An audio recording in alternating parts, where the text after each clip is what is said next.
The worst thing you can be in this life is a gatekeeper, and I refuse to gatekeep myself for my own dreams. Hey Jem, it's Shade, and I'll say it. I am jealous of Emma Chamberlain, Liza Koshy, and Addison Rae as they host the Met Gala or star in a number of movies and TV shows. Like, these are creators whose lives were instantly changed overnight because of social media and are now thriving with opportunities that most of us could only dream of because, hello, I would love to host the Met Gala. Like, I can give you my celly.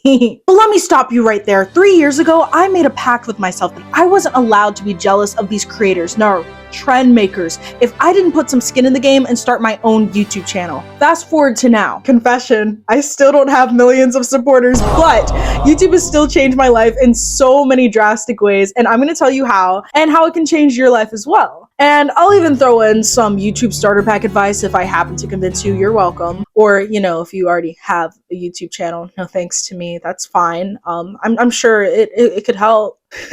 As you've probably guessed by now, yes, I am a theater kid. Shocking. Sadly, I know I cannot beat the charges. But, you know, acting is a next to impossible industry to break into on your own. So, you know, what's the next best thing? Grad school, a real job. Oh, you mean teaching? Starting a talk No, show? please. YouTube.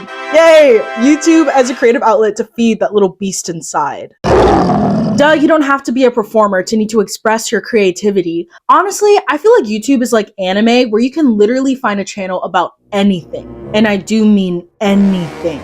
I've seen a lot. But since we're talking about me here, hey, posting week after week tirelessly without fail for these past 4 months has had me pushing my imagination and my skills to the limit as I think of better ways to like rope you in, entertain, and tell the stories that I want to tell, which means I've become a better creator. You want proof? Okay, I'm gonna show you something, but you can't laugh because if you laugh, I'll cry. And you know, I'll feel it. I'll feel it right in my heart, okay? All right. If you're like me, you've grown up watching YouTube, watching and shit. That was my first YouTube video, and it's pretty bad. It's pretty bad. But you know what? We have to start somewhere. And you can see that I've improved. Tell me I've improved. Tell me I've improved. And the skills that I've gotten from making these videos can be applicable in so many other ways. Like, first of all, I'm a writer. I wrote everything that I'm saying right now. Guys, stop. Public speaking, unfortunately, is a skill that you will probably need to have in your day-to-day life. And you could build up by having a YouTube channel, I'm just saying. Making and creating graphics or marketing, like because I have to make these thumbnails that are supposed to be eye-catching or attractive and get people to click. Even making movies. Hey, Steven Spielberg, if you happen to be watching this, hi, business email in the description.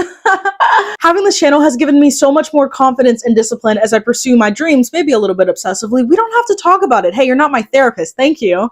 But the more that I make these videos, the more that I'm convinced that I can literally take any idea that I possibly have and make it into something impactful and engaging because I'm learning more with each video I post. YouTube has also surprisingly given me the motivation to try things that I would never, and I really do mean never, try out of my own free will, like boyfriend ASMR. And if you don't know what that is, I'll give you an example. You know, sharing is caring. Hey little mama, let me whisper in your ear. Say what you will, and believe me, I said a lot when I first listened to it, but it is so important for us as little humans to try new things and step outside of our comfort zones because we never know what new thing could become a new passion if we just gave it a chance. And did making that video get me to start liking boyfriend ASMR? I cannot say for my own pride. Leave me alone. Be serious, Jade. Okay, in another video, I challenged myself to go for a week without social media, TV, YouTube, anything. Cold turkey. Turkey was raw and naked. Sorry, serious. But I needed to do that because I, like many of us, as we live in this society, am very addicted to the internet.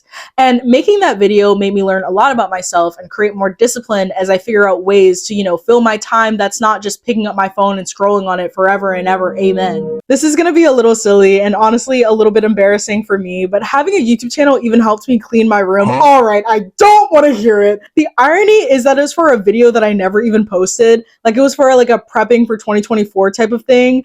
And my room was looking horrendous. Like, it was pretty awful. It was pretty bad. And I had zero motivation to do it. But I was thinking, I was like, what if what if I made it content? What if I made it into a video? All of a sudden the motivation was there. We're at a 5, we brought it back up to a 10. I know it's silly. I just wanted to give an example of how YouTube can be impactful in ways that you would never even expect. And yes, my room is still clean, kind of. Don't judge me. This is kind of weird, but the few times that I have made vlogs, just making them has helped me live in the moment and commit to the day or night that I'm filming a little bit more. I think it's because just having that camera just encourages more shenanigans. Even when I'm with friends that have no interest in YouTube or like no interest in like social media or content, like everyone just starts acting a fool just a little bit more because it's just, I don't know, it's just fun to like have that little camera there. And I'm not talking about like harassing strangers or going into the middle of the street and pushing people that are already having a bad day a little bit closer to the edge. No, I'm just talking about having fun with friends or, you know, by yourself, because it's cool to be alone sometimes too. And thanks to the internet, I now have these memories forever that my little goldfish brain doesn't have to scramble to hold on to. A little expose on myself, but one of my guilty pleasures to watch on YouTube are vlogs with people that maybe have like 100 subscribers, if even, because I just think it's so cute how we're like sharing our lives like that.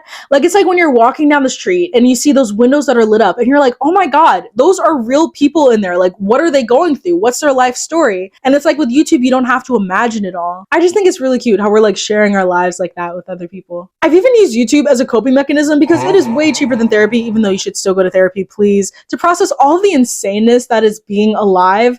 Like all of my disgusting, awful, I'm going to vomit right here, right now, dating stories, or like those, am I the ass for asking my friends to Venmo me back, even though they told me that they're going to Venmo me back moments, or like more seriously, guys, let's get it together.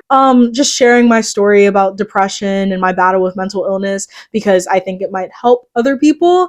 And if you are struggling with that, I definitely feel for you because it can be pretty awful sometimes. One of my favorite things is when someone tells me that a video that I made has had a positive impact on their life, or something that I said or shared from my own experiences made them feel a little less alone. First of all, it's pretty crazy to think about because I'm like, wow, like I'm just some girl. It's pretty insane to think that I could have any positive impact on another person's life. And obviously I'm glad, like I'm really grateful for that because that's the point, but it's just like, wow. On that note, it can be so validating having people actually reacting to and commenting and responding to my content. Like it feels like I'm actually doing something. And to be honest, it took a while to get there. Like I didn't really get comments until like recently with my past videos hitting like over 1,000 views or so. But it's just awesome to see that people are actually engaging with and like watching my stuff. It's like, whoa, real people. And it's a huge motivator to keep me going, dude, because it is a slow process doing YouTube. Let me just warn you about that. And I'm not gonna lie to your face or your screen and say that YouTube is for everyone because it's really not. And it's not for everyone forever. And even though I only just hit the big 500 subscriber milestone a couple weeks ago, hey gems, and my most popular video only has 7,000 views, which just to be clear, is a lot for me. Okay, I can't even imagine 7,000 people in a room right now. It can just be a lot, first of all, to put yourself out there into the blank abyss of the internet. And also just like getting negative comments. Like even though I don't have that many subscribers, I still do get negative comments every once in a while. And it's not the criticism that gets me, it's the hate comments, dude. Like those people are unhinged, my guy. I just want to be clear that this video isn't just about starting a YouTube channel. It's about going for that thing that you're scared of. Go for it, especially if you're scared, dude. Like that's the perfect time to go for it. Take a chance. You might be surprised at what happens. Like literally last year, I made myself try stand up for the first time, and it was the most terrifying thing that I've ever made myself do. But I found out that I have a lot of talent for it, and I loved it. Take that chance. Follow your dreams. Now, as I am a woman of my word, here is my YouTube starter pack for anyone that wants to dip their toes into the creator pond, or for anyone that is already creating. The most important and arguably hardest tip, that's what she stopped, is to just do it. Just do it! Honestly, you'll make the most progress by just like trying different things and experimenting and see what happens. And you don't even have to make your videos public. You can post to private on YouTube, dude, and then just like work yourself up to finally get the courage to send it out into the void. Come on, dude. The void is hungry. It's hungry for content. And I don't want to hear any excuses about how you don't have fancy equipment because you don't need it, dude. I'm literally filming on my iPhone 13, a tripod, and a $10 mic that I got from Amazon. Yeah, we can tell. All right, now, not too much. Not too much now. Stop it. And when I first started YouTube, I was filming on my busted iPhone 7, a tripod, no mic, just raw audio waves, natural, just like God intended it to be.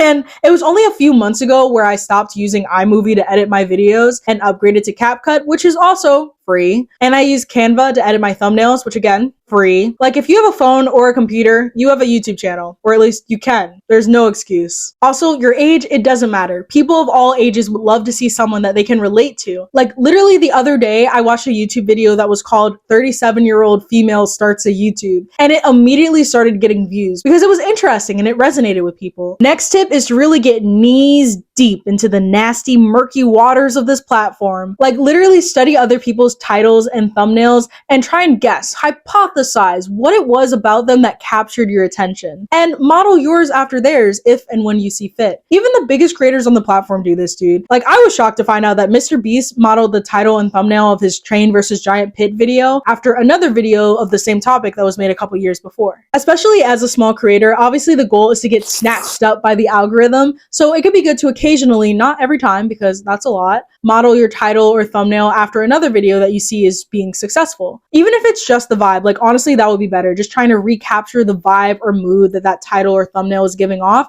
and seeing if you can replicate it in your own stuff. I did that for this video partially as an experiment. I modeled my thumbnail after another creator. I think her name is Aprilyn Alter. Her video was ironically about making thumbnails, but I was just so captivated by the simplicity of her design, and I hadn't seen anything like it on the platform before. So I wanted to see if I could also like recapture that captivatingness of, I'm sorry, what words, right? I wanted to see if I could also pull people in like she did to me. And you know, it could be a flop decision after all. Like it could not work. And in that case, like I said, I'm also just experimenting to see what does and doesn't work on my own channel. So let the test begin.